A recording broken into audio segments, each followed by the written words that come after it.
You're listening to the ESO Network, your station for all things geek.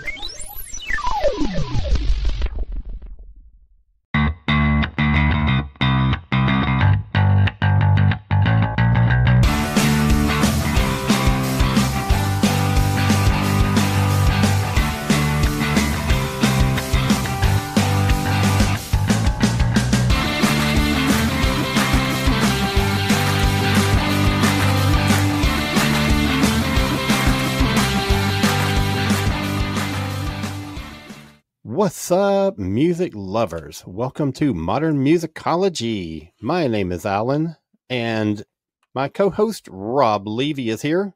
Hey. Stephanie Seymour is off gallivanting around the country, so she is not with us this week. But look who's here. Look who has shown up.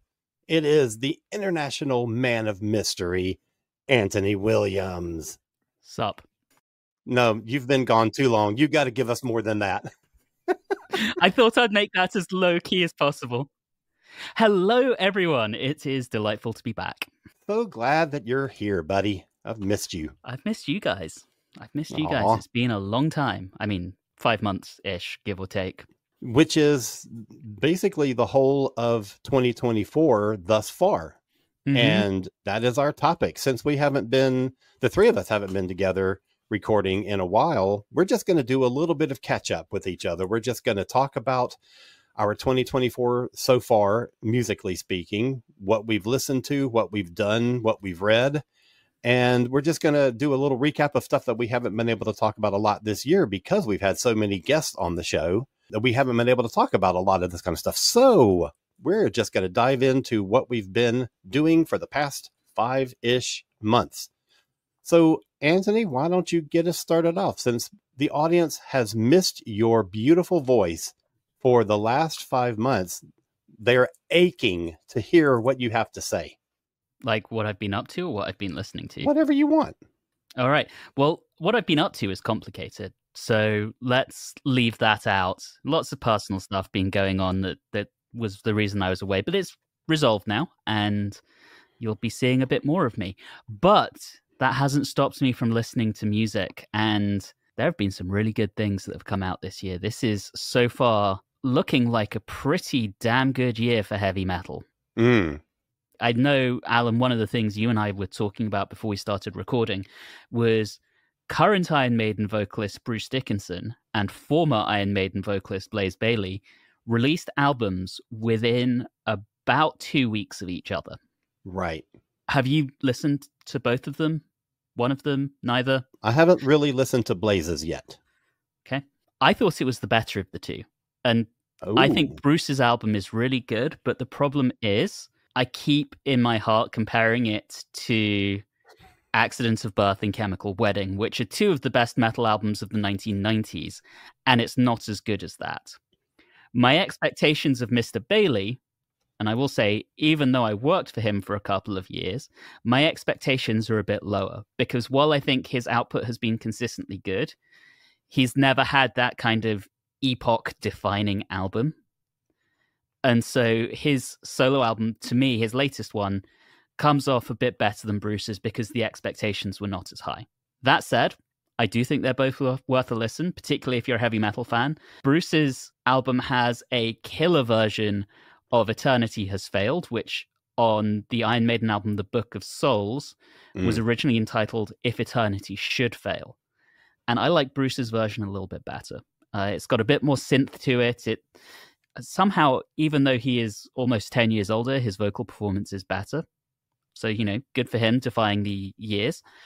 And then from Blaze's album, the title track, Circle of Stone, very fun, absolutely worth a listen. Obviously, Bruce has a lot more money than Blaze, so it's not quite as polished from a production perspective, but still very much worth a listen if that's your kind of thing. Yeah, I would go on record as recommending Bruce's album. I think it's really good. As you say, maybe not as good as previous things, but I think it's a strong record and has some really great moments on it. And I'm very much looking forward to digging into Blazes now that you say you prefer it over, I mean, not prefer it, but it's a stronger album than Bruce's. I'm really looking forward to hearing it. And maybe that's just because of my expectations. Again, Bruce's Sure. comes against being measured against Chemical Wedding, which is top 5 metal albums of all time for me. Mm-hmm. Blaze has never done anything that good. Right. Well, I've got a metal pick that I've been listening to off and on for the past few months, and that is the new Judas Priest album, which is called Invincible Shield. And I mentioned this on a previous show months back when one of the singles was released. I don't even remember. It was probably Crown of Horns. I don't remember. But for a band that's been around as long as Judas Priest has been around, and they are still putting out material this damn good. The last couple of albums of theirs have been incredibly strong, I think. But Invincible Shield, the newest one, I think is really, really good. Some of my standout tracks on it are Serpent and the King, Crown of Horns, which I mentioned a minute ago, and Trial by Fire. I think it's just great. And Rob sounds fantastic on it. And it's just a killer record. And I didn't see them when they were touring this year, but I can't imagine that they weren't just an incredible show. It just has to have been good. With this new material added into their classics, it's got to be good stuff. It's so interesting because after KK Downing left and they brought in Richie Faulkner, it's like he breathed new life into them. Yes. And I think the astonishing thing is I saw them in 2005 when they toured Angel of Retribution. I saw them 2007, I want to say. They played Teenage Cancer Trust benefit show in London. And Rob was struggling. Yeah. He was kind of hunched over, singing from an auto cue. And then I saw them on the Firepower tour, and it was like he had, even though he had now let his beard go grey, previously he was dyeing it, but his voice, it was like he was 10 years younger than when I had last seen him 10 years before that. Again, right. Aging in reverse somehow, much like Bruce. And if I recall correctly, Alan, I think we may have talked about a couple of the singles towards the tail end of last year, because they put out Panic Attack and Trial by Fire in 2023. But when the full album dropped, I'm with you, Crown of Horns. Yeah. Ooh, that moment in that where he sings, I call out to the world tonight to raise your horns up high. That's like a fuck yeah moment. I'm throwing my horns up in the air and it's just me in my living room. It's amazing. And I haven't looked at the set list from the shows yet, but you know that was a good crowd moment. Yeah, absolutely. I'm assuming they played that song. I mean, I can't imagine that they didn't. They didn't on maybe the first 3 or 4 shows, but then they brought it into the set list. Oh, and so stuff. If you and I had gone to see them in Alpharetta, which was last weekend, it was. We would have heard Crown of Horns. Yeah, last weekend, both Judas Priest and Sum 41 were playing separate shows in Atlanta, and I went to neither. Yeah, because you and I were hanging out at a Eurovision party. Yeah, we were. And got to hang out with like 50 people at this thing. And to the point where it was hard to hear what was going on the television. But Eurovision has become a very, very recent annual tradition for me, going to our friend's house. And I was just never part of the Eurovision phenomenon, like I just didn't get it. I didn't really know anything about it. I'd never followed it. I'd never really, other than, like Celine Dion came from there and ABBA got their start there and, things like that. I just didn't know that much about it, but I really bought into the phenomenon now. It's so much fun. It's just it really is so much fun. Rob, did you watch Eurovision last weekend? I did. It's funny you guys brought this up because I was going to bring it up too, how it's kind of been really freeing to someone who watches or listens or absorbs so much music, just watching something where people just go out and let it all hang out, regardless of anything. It's just so refreshingly glorious. It's fun and it's sincere. And it's like, you just sort of feel with the people that are doing it. It's fantastic. And I think one of the great things about the advent of streaming is it's brought Eurovision here. Because it's always sort of been this, I think you alluded to a little bit of this, Alan, it's always sort of been this thing that it's out there, we hear about it, and we could never really sort of reach out and get it. And I think it's I think it's taken off in America way more than they expected it would. You know, I think it's kind of like must-see TV now for people, right? They, you know, it's got something for them to do. Now, I did binge a lot of it in chunks just because I was kind of busy, but I just love how goofy it is. I mean that in the best way possible. Yeah. You talk about letting it all hang out, and Finland literally did that. Yeah. Right. I was trying to work around that. Oh, that was good. But I was thinking of the Finland song by Monty Python at the same time, so it kind of ruined everything. Fits. But yeah, there were definitely some highlights from that for me. I think Finland's song was a lot of fun, you know, no rules.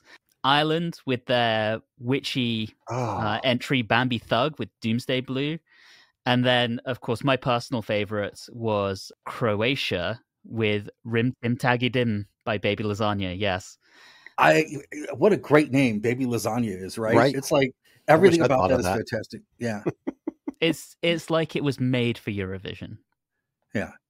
It's interesting because for the 3 or 4 years now that I have watched it in real time, I find, and this is usually the case with any kind of music competition, the ones that I gravitate toward are never the ones that win. Like, I never like the ones that I think, you know, this is the best thing. It's different.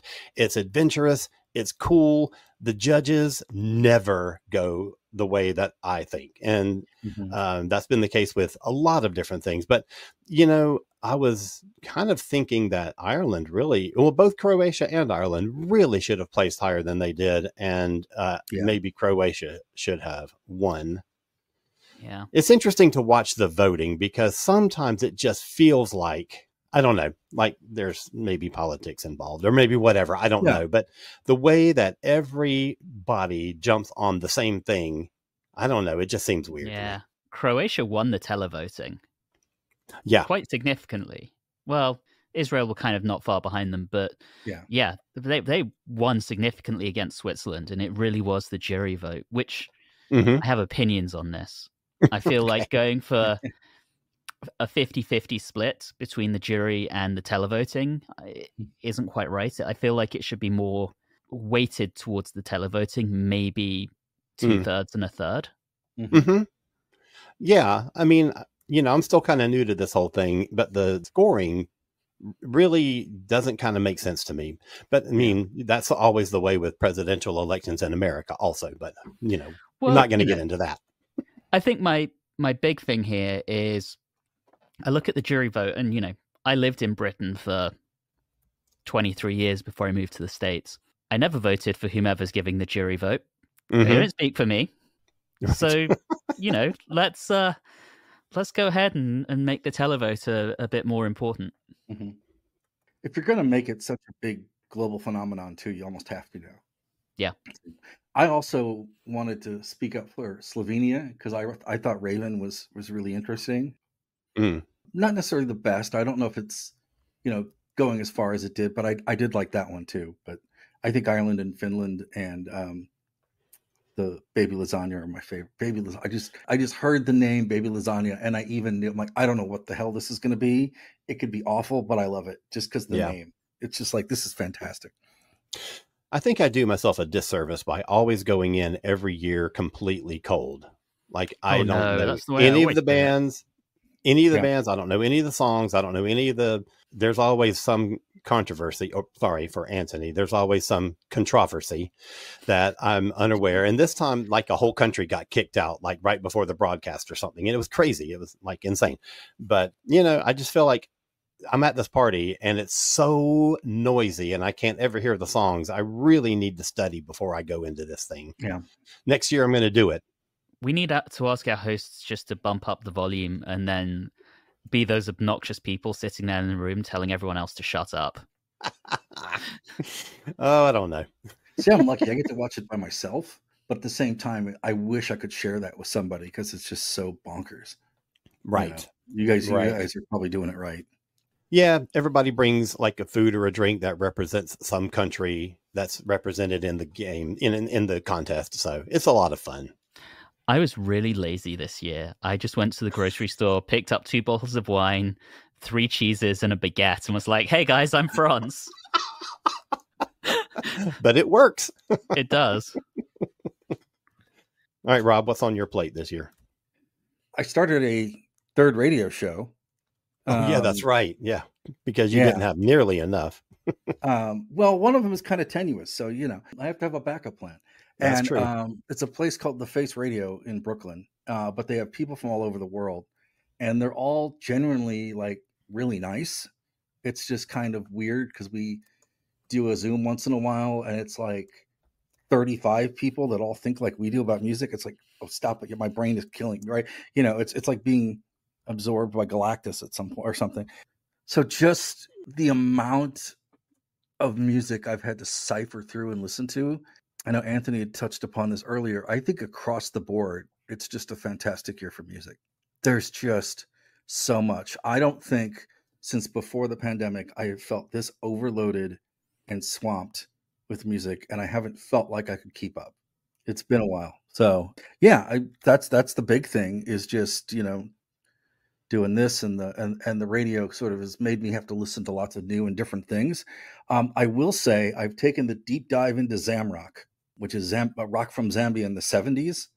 Okay.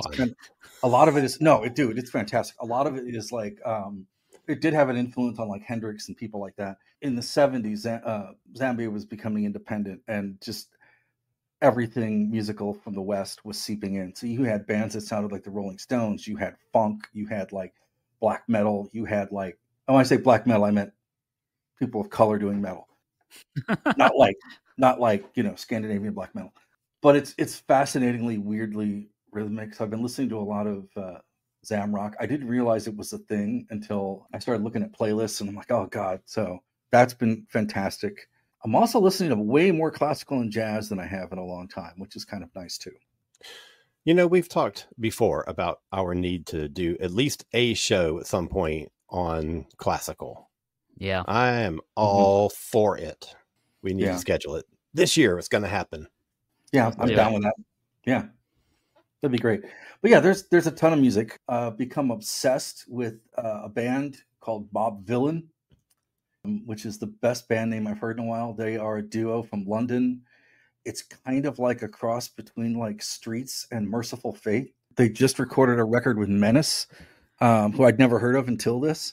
But it's kind of like that new metal stuff that was around forever and is kind of coming back, but with much more hip hop.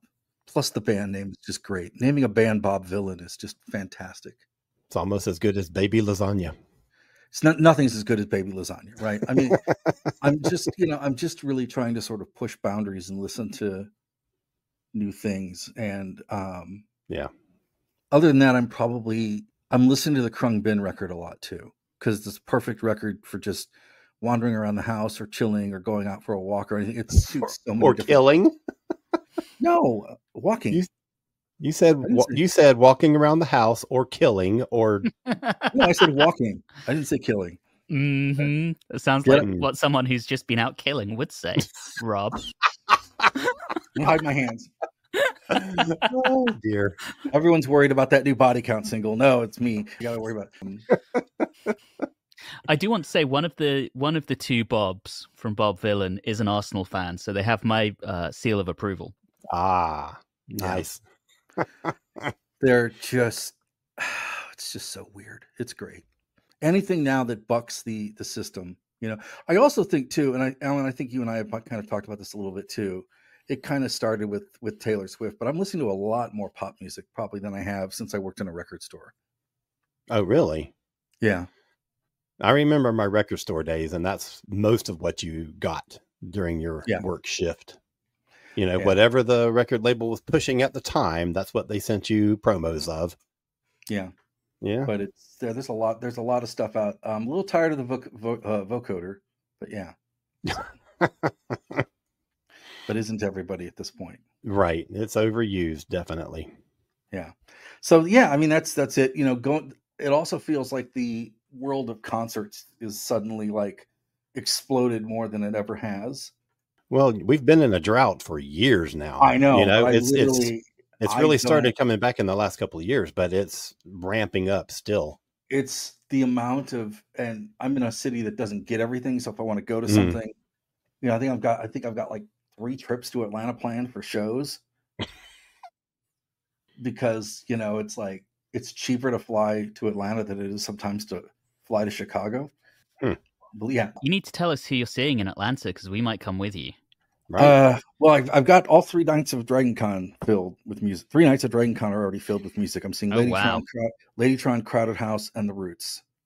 I would love to see Crowded House. Yeah, I'm really looking forward to that. I'm mad at them for coming during Dragon Con because I can't miss Dragon Con, but you know. Ghost did that a few years ago, and I was so mad. I usually try to go out and see a couple bands during the con just to get air. Mm-hmm. And then I'm coming down, I think, for Idols. And then there was one the other day they just mentioned, and I forgot. Oh, I'm going to see the. Really? They're still happening? Yes, there's a new the single out and a new album. Really? The first album in 35 years. Holy shit! I had no idea. I'm super excited about because I've never seen them.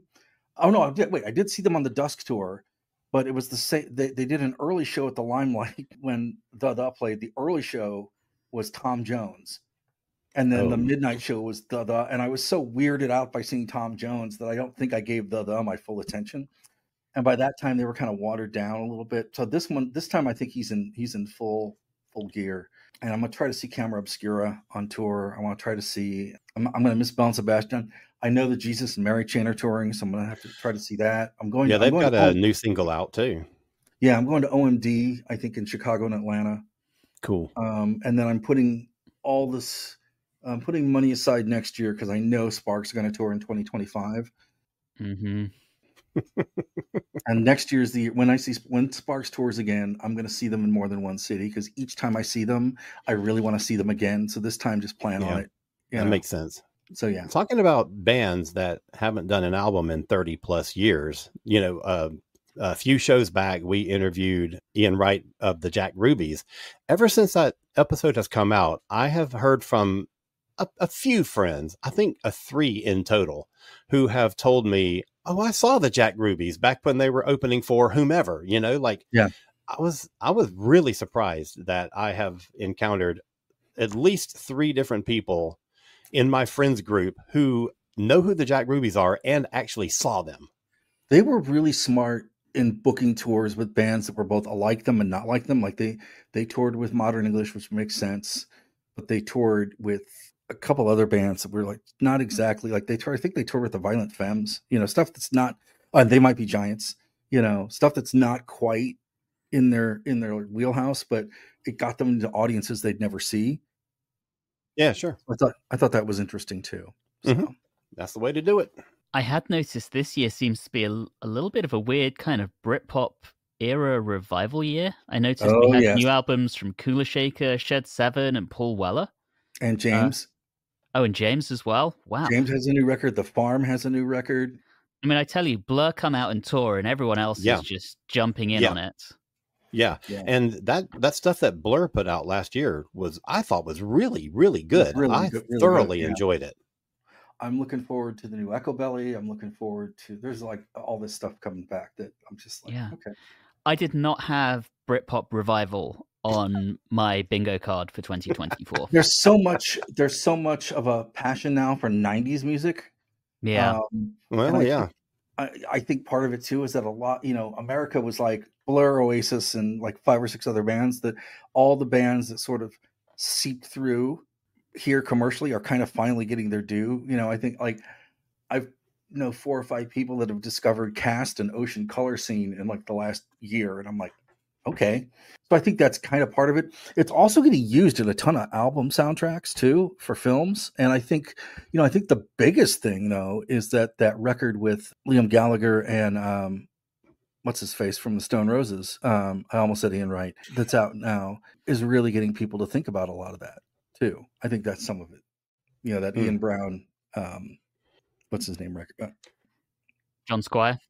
That's it. John Squires and yeah. I think we're at a point now where the 90s is old enough that now it's becoming nostalgia, you know, like it's that people are now looking back at it like, oh, that was so long ago. And remember when all that stuff was so, you know, so I think that's kind of like a nostalgia wave that we've had before with previous decades and still have to a degree with 80s.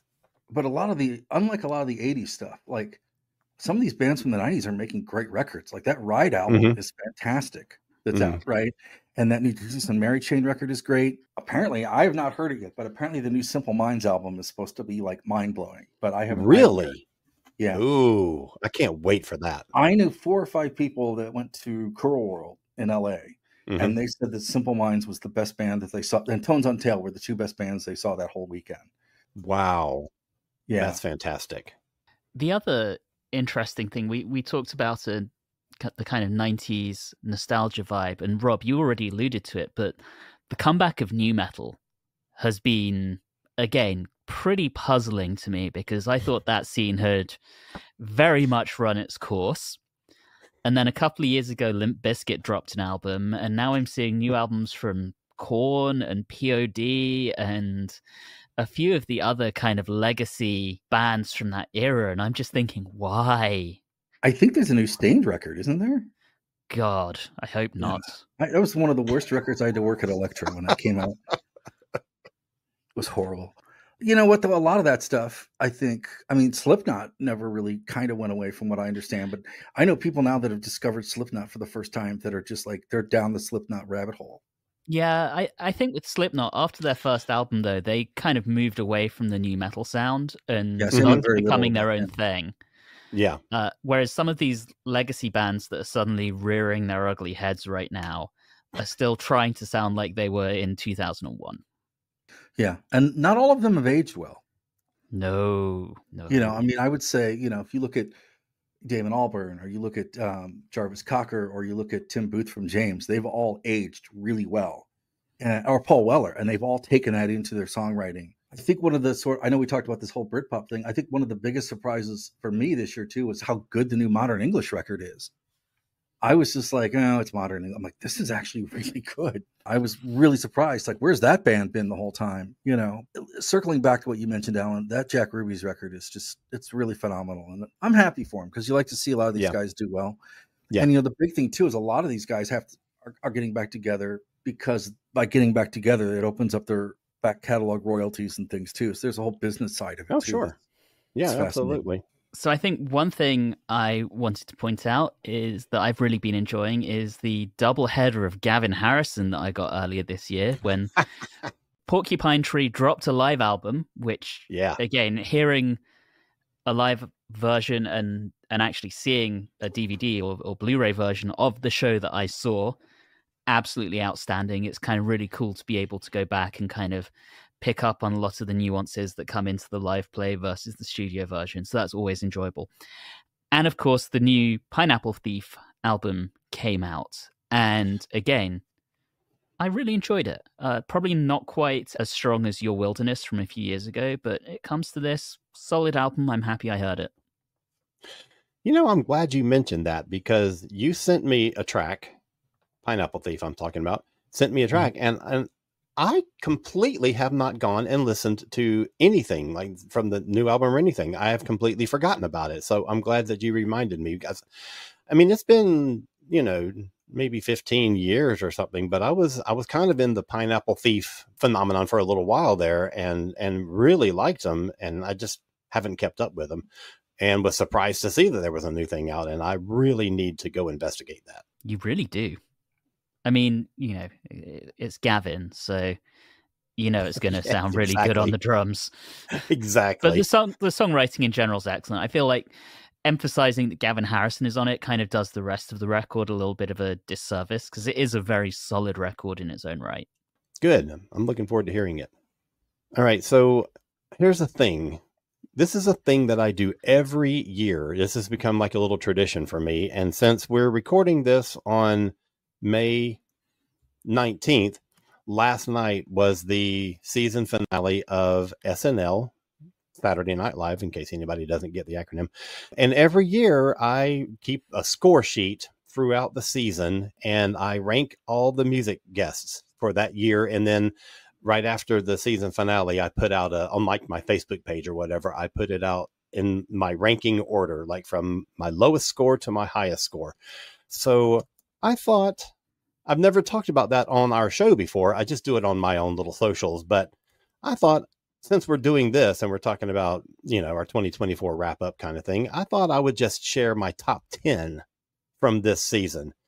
And I kind of feel like this hasn't been a terrific season for music. It's not been bad, but there's not been that many like real standouts. And there haven't been any real surprises for me. There was one that I'm going to get to, but there haven't been as many surprises. Like I remember when the year that I think it was on the season finale, Japanese Breakfast performed and fucking blew me away and immediately became a big fan of theirs. There wasn't anything quite like that this year. The ones that I thought I was going to like, I did like. The ones that I was pretty sure I wasn't going to like didn't really impress me much. So here is my top 10 from season 49. And that means we're going into next year being season 50. And I hope they really pull out some good shit for next year. But here's my top 10 for this past season. Coming in at number 10, and I don't even know how this happened. Like, I don't remember even liking this that much, but somehow when I put my scores in, she ends up in the number 10 spot, and that's Jennifer Lopez. What? Like, I don't even care much for Jennifer. I don't care anything about Jennifer Lopez. So I don't know how she made it that high on my list, that number 10 out of like 24 performers. I don't know how that happened. I just remember that her second song, she just kind of stood in a very weird pose. Anyway, so number 9, Vampire Weekend, who I just freaking love. I think they're such a great band, and they had a really great performance.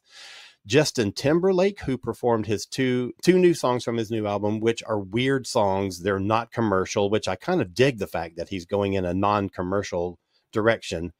And, but the performances were really solid. So after that, I've got Boy Genius, who can be kind of on the mellow side, but they pulled out 2 of their like really hot rockers to play on the show. And I thought that they were just spectacular. The big surprise for me of the season is a singer called Ray, who is sort of R&B with a little bit of a traditional jazz influence into it, but very, very modern. And I didn't really know anything about her going in, and she really, really took me by surprise. So I really enjoyed her. Number 4 is Billie Eilish. In previous appearances, I've had her ranked much higher in my countdown. In one year, she was my top pick for the year. And I thought she was really good in this one, but I don't think it quite matched up with some of her previous performances. Maybe it was her song choices. I'm not sure, but I still really enjoyed her. Another big surprise for me. Number 3, Chris Stapleton. He was phenomenal. He was so good. And I'll tell you, I'm kind of getting into that like outlaw country scene. Like that's been my recent big thing that I've been investigating and really spending a lot of time with. So I think I'm just in the mindset where Chris Stapleton just came right at the right time for me to see and hear what a great performer he is. And he did 2 phenomenal songs. So my top 2 ones were exactly the ones that I thought were going to be my top 2 ones. Number 2 is the Foo Fighters. And these are so close to each other. They were separated by 1 point, and only because, so the Foo Fighters have a new record that came out last year that I really, really loved. And the first single, Rescued, I thought was one of the best Foo Fighter songs ever. And they performed Rescued, which was slamming. The second song they did was called The Glass, and Her played guitar with them. And it was so, so, so good. But I didn't quite think that The Glass was just a little bit not as good as Rescued. So I gave them a score of 19 out of a possible 20.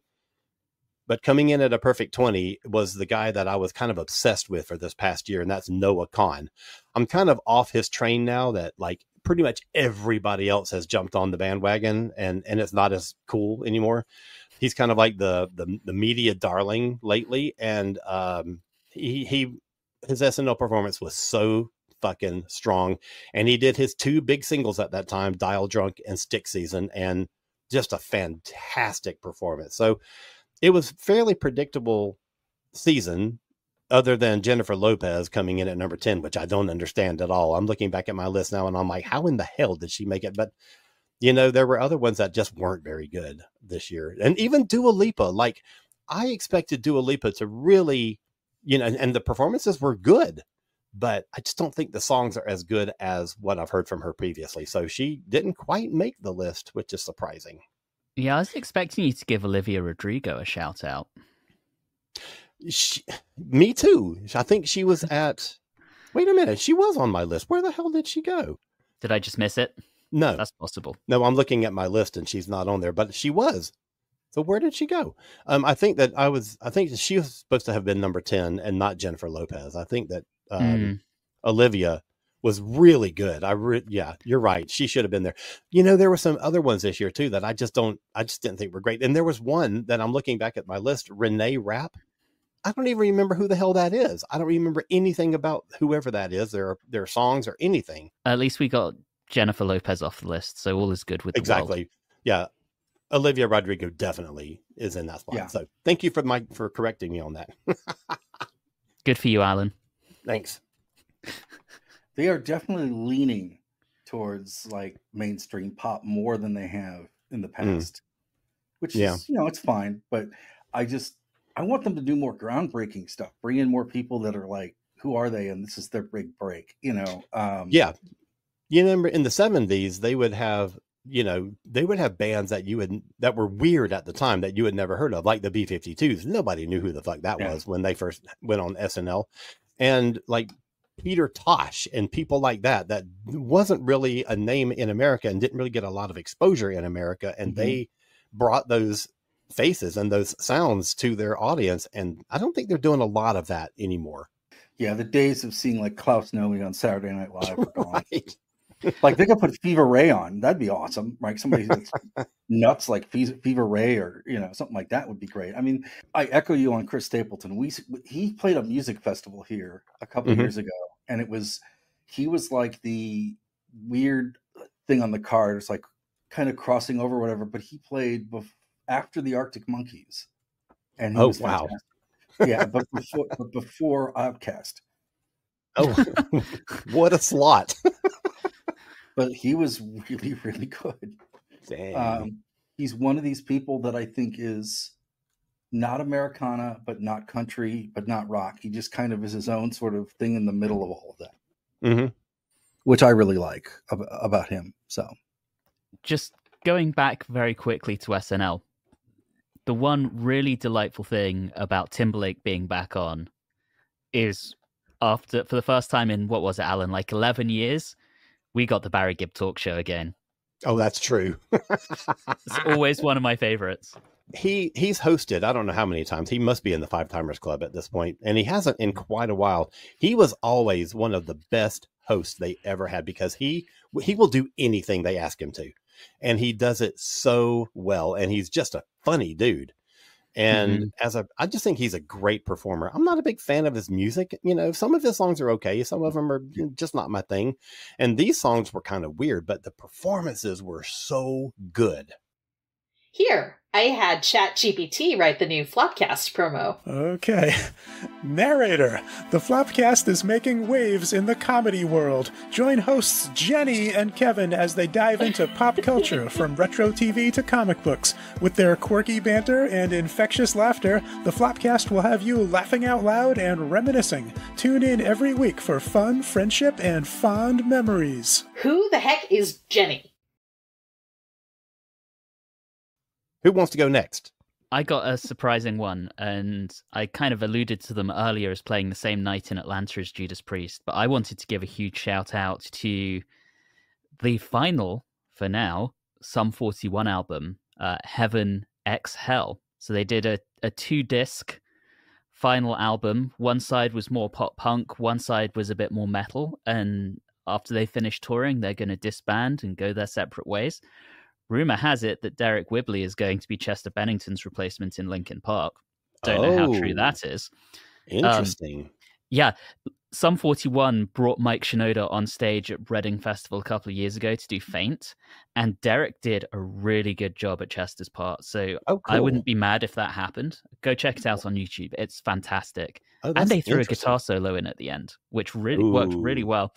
But that album, particularly the Hell disc, which is the more metal one, is fantastic. I wasn't expecting it to be as good as it was. In fact, I would go as far as to say it has no right to be as good as it was.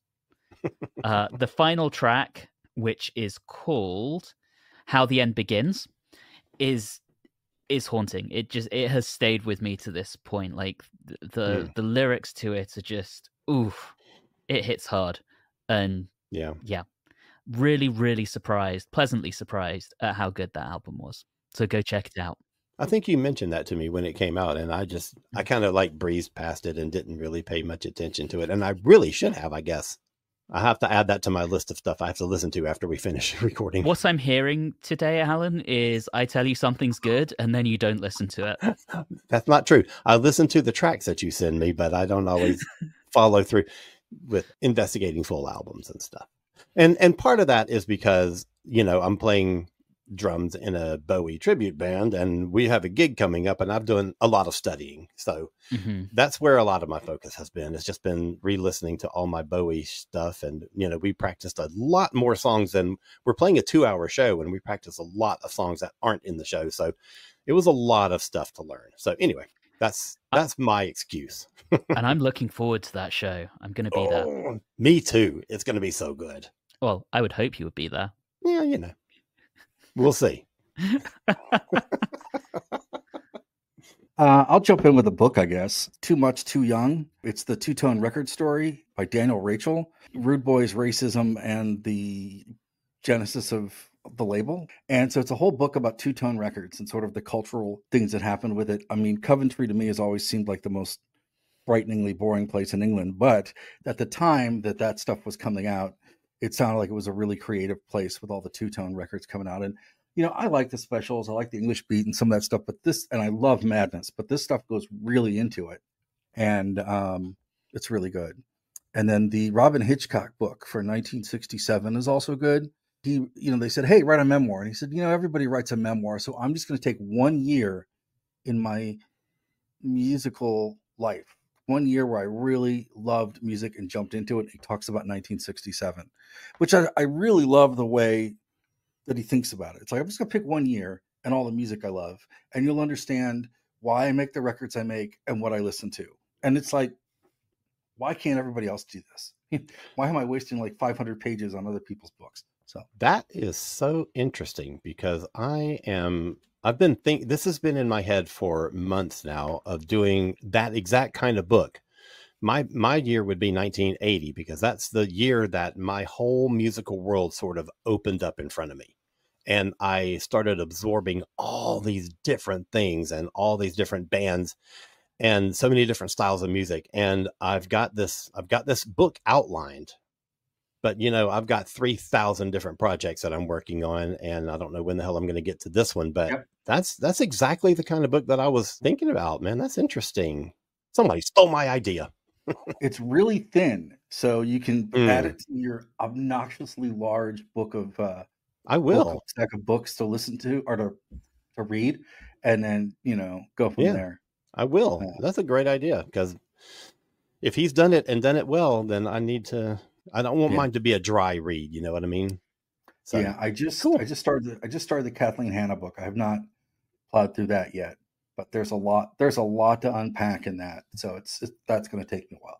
But I think we've talked about what a great year it is for records and concerts. It's been a fantastic year for music books. And once again, music documentaries. It's been amazing. Yeah. Well, on books, I mentioned this a little bit when we did our Rush 50th anniversary show, but Geddy Lee's biography is an incredible read.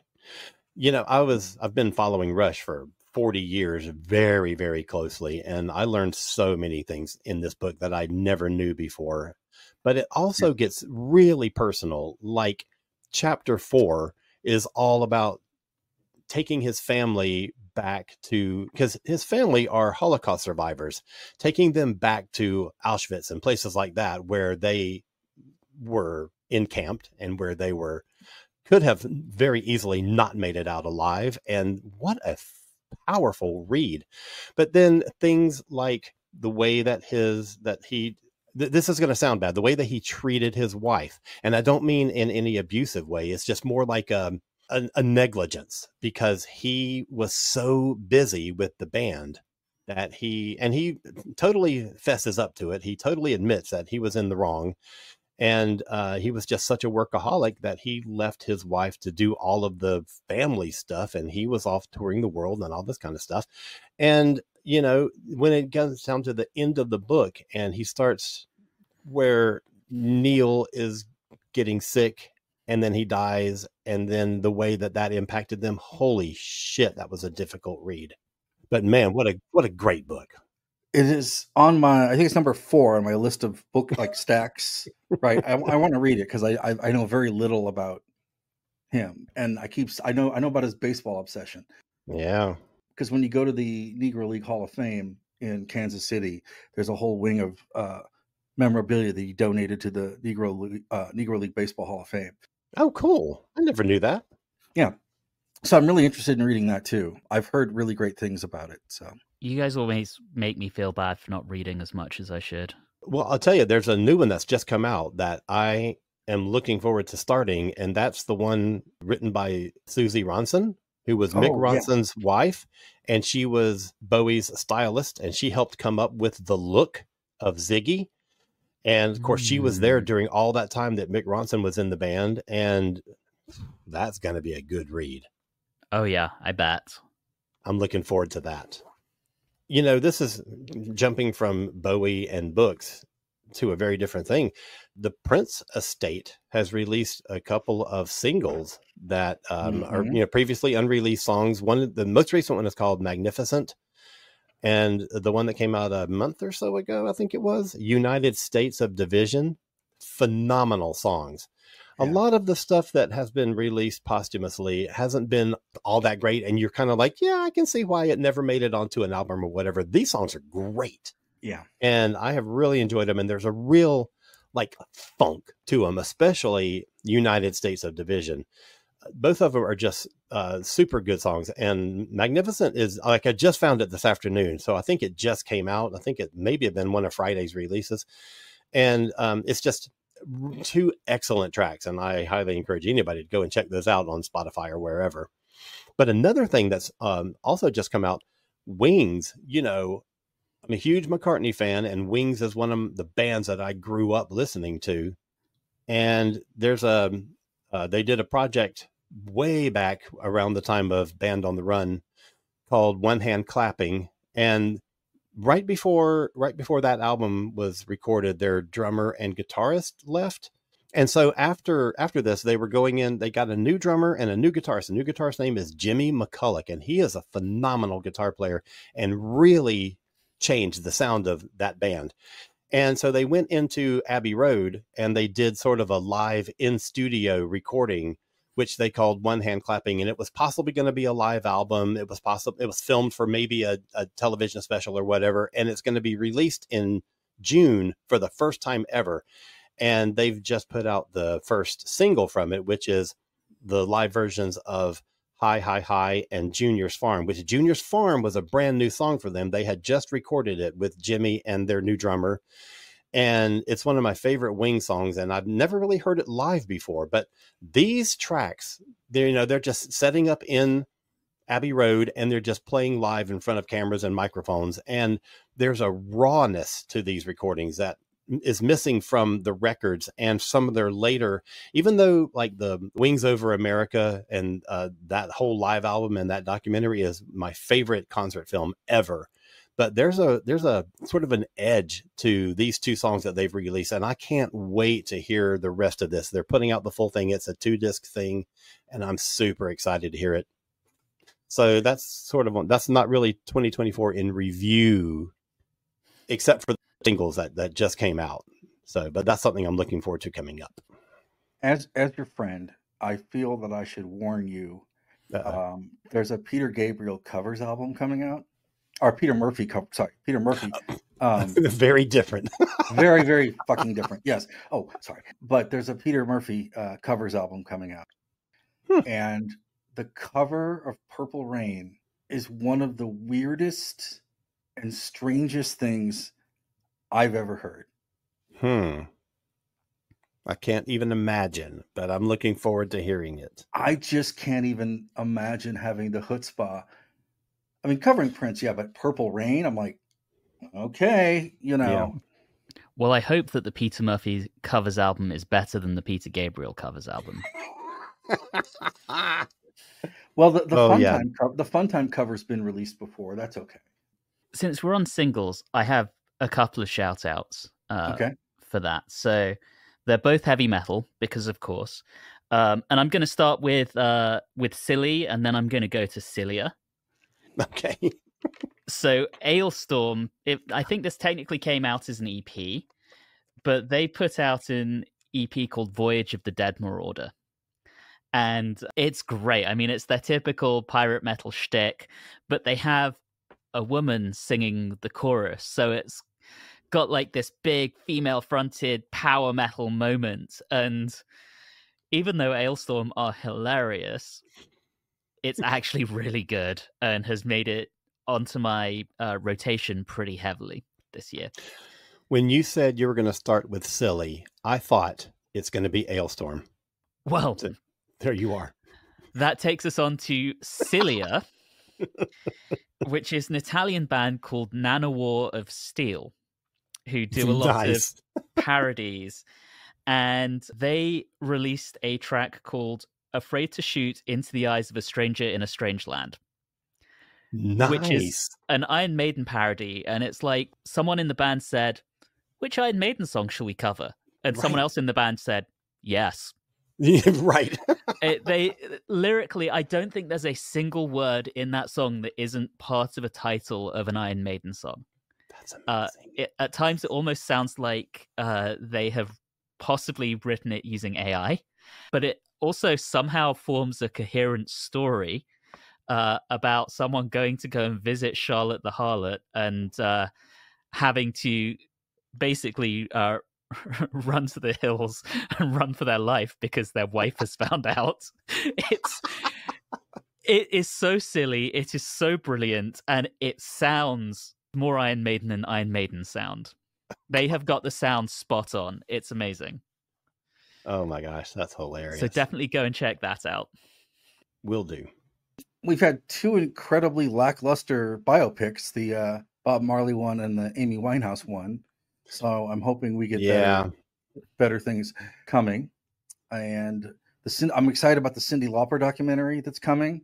Oh, I haven't heard about that. Yeah, it's coming to Netflix. I'm excited about that. Very cool. Also, if you can watch the BBC 90-minute thing they did on the Pet Shop Boys, it's amazing. They literally talk to everybody. They don't talk to Liza Minnelli, but they talk to everybody else. But that's really great. And they're kind of having a weird career renaissance because their album debuted at number 2 and almost beat Taylor Swift in the British album charts the week it came out, which is just like, okay, but there's this part of the documentary where they're walking down the street from the West End Girls video, and Chris Lowe's like, we've pretty much capitalized the market on walking. We do walking well, and it's very funny. They're never this funny. So that's been also been fantastic. And also the new John Cale record is really great.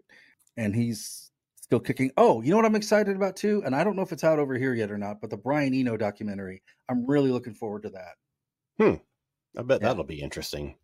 Yeah, that's going to cover a lot of bases. So I'm super excited about that. All right. Well, we have successfully filled an hour.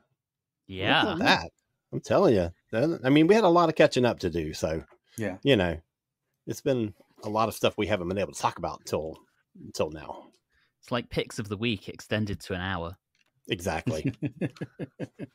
So listeners, go and check out some of the stuff that we've been talking about for the past hour. Coming up in our next few shows, we have, speaking of documentaries, we have a documentary filmmaker that we're going to be interviewing in our next episode. We'll have more details about that. And then after that, we have our 2-part episode on the music of 1984. Oh, I'm so excited about that because that is a hell of a year. Last year when we did 1983, we were talking about what a huge year 83 was. 84, just as much. The big difference, though, I think, is that 84 was like just a huge year for rock and metal. So we're going to devote a whole show just to that. We have a couple of special guests lined up for that. So everybody, I hope you enjoyed this one. Let us know what some of your things that you've been listening to or reading or watching this past year so far. Let us know. We'll get some recommendations from you, just like we've given recommendations to you. And then check us out on our next few shows. We got a lot of good stuff coming up. But until then, gentlemen, let people know where they can hear more about you. Anthony, kick us off. Oh, I haven't done this in a while. Let's see if You I remember haven't. my You're out of spiel. practice. All right. You can also find me on Watchers in the Fourth Dimension, a Doctor Who podcast where we are watching our way through the entire show from 1963 until wherever we end up when we get bored of it. We are currently in season 16, so coming towards the latter half of the Tom Baker era. So if that is something that would excite you, you can find us on all of the usual podcasting platforms, Spotify, Apple Podcasts, etc., etc. So do check us out. Otherwise, you can find me on Instagram at Englishman in ATL. All right, Robbo. So you can find me on the Insta and Facebook and the X. We can't say Twitter anymore because it's gone. But so you can find me on all those social platforms, and then you can find me on Juxtaposition on KDHX, which is Wednesday nights from 7 to 9 Central. And if you are out and about in the world, or maybe you've got calluses and you're not walking and you're just stranded at home, you can listen online at kdhx.org. All the shows are archived for 2 weeks. August will mark the beginning of the 30th year of it, so we're doing some stuff for that. Shit. Oh and then I'm also doing I am about 50, I'm approaching 60 episodes of the Louder Than War radio show Antics on Louder Than War Radio, which has been a real hoot to do. They're out of Manchester, and everybody that's on the network does great stuff, but that is Mondays as well, 6 to 8 Greenwich Mean Time, or 12 to 2 Central, 1 to 3 Eastern. You guys can figure out Pacific and Mountain. That's too much math for me.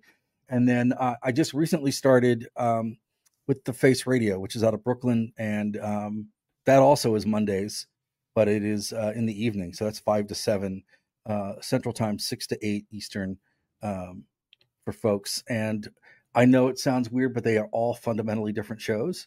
It's kind of organically worked out that way.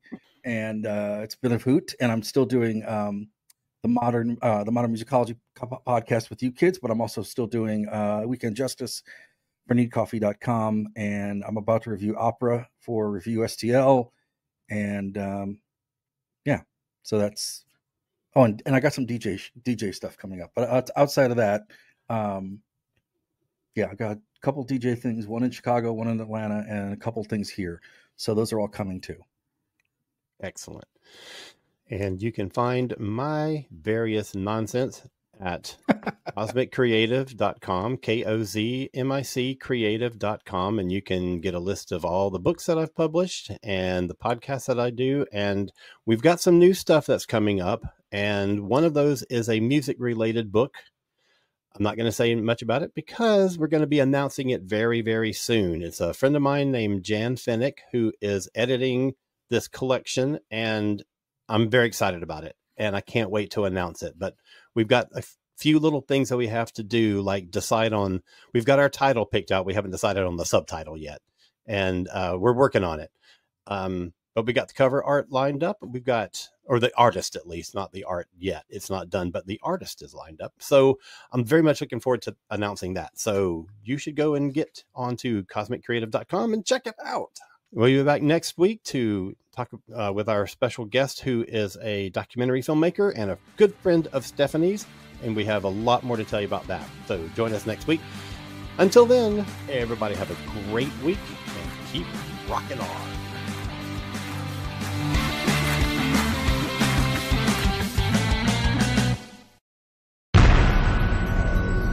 This has been a broadcast of the ESO Network. Be part of the crew and help support our shows by donating to our ESO Patreon or by shopping at the TeePublic store, which can all be found at www.esonetwork.com.